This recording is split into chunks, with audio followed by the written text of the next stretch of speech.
My name is Ahmad. This question just come to my mind about unity in the Muslim Ummah. I'm referring it to on a wider and global scale. Before that, I'd like to mention that... excuse me, sir. Can you just move a little further from the mic? Yes, that's good. I would like to mention, for more than 1,000 years, the Muslim Ummah were united under one nation and one leadership. One nation is the Daulah Islamiyah until 1924. 1924 was the time, was the year when the last Muslim Ummah came down.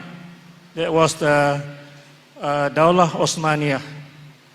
After 1924, the Muslim community separated and divided into more than 40 small and weak countries with under more than 40 leaders.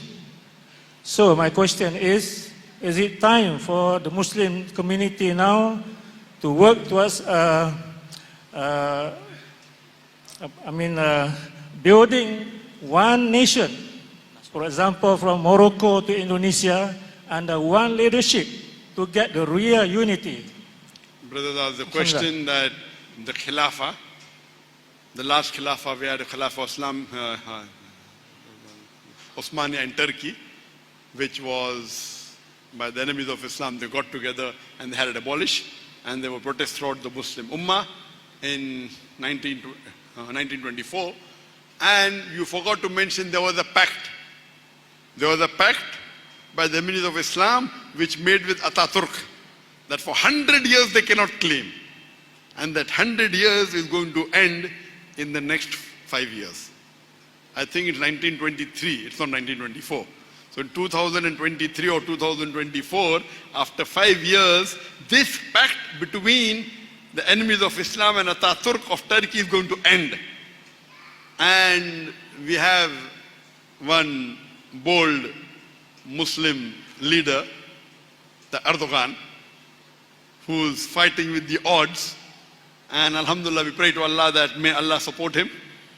And the full world is against him. They tried a coup to remove him. Allah helped him.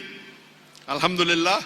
And he's fighting against the Western world, being in Europe, that there is any change from the prime ministership to presidentialship. And he won that. And we leave it in the hands of Allah subhanahu wa ta'ala. We pray for him. Inshallah, if the Muslim is again united in one banner. But the problem is, most of the Muslim countries would not want to be under one banner. The problem is the Muslim. If all the Muslims today, 2 billion Muslims unite under one, they will start thinking, if he becomes leader, where will my seat go? So I don't think so. Unfortunately, the Muslim countries will agree. But if they agree on a common, they can come and discuss common, not that anyone wants to take away your power. Even if they take away your power and give you Jannah in return, that's a very good bargain. But the problem is, how many Muslim politicians in the world, they care for Jannah? How many? I don't know.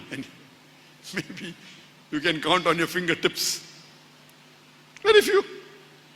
So we pray to Allah subhanahu wa ta'ala that the enemies of Islam are joining together. And many of our Muslims are helping the enemies to attack the Muslims. What more do you want? What can you do? This is the state our beloved Prophet had predicted. He predicted it. We at least, number one, what you should do is see to it that I should see that I myself, am I following the Quran or Sunnah? Allah will not question me on the Khilafah when I am not responsible for it. First, Allah will question me, am I following or not? Yes, if I am someone who can really make a difference, Allah will question me. But first I should see that am I doing my farais or not? My salah, my zakat, my saum, my dawah, my good deeds, am I honest or not? I should not be corrupt. I should not be dishonest. I should be loving. All these things. If everyone takes care about that, inshallah the ummah will become better. But the problem is we don't read the Quran and Sunnah with understanding.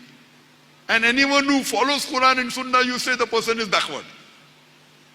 Who is more forward than our beloved Prophet Muhammad sallallahu alaihi wasallam?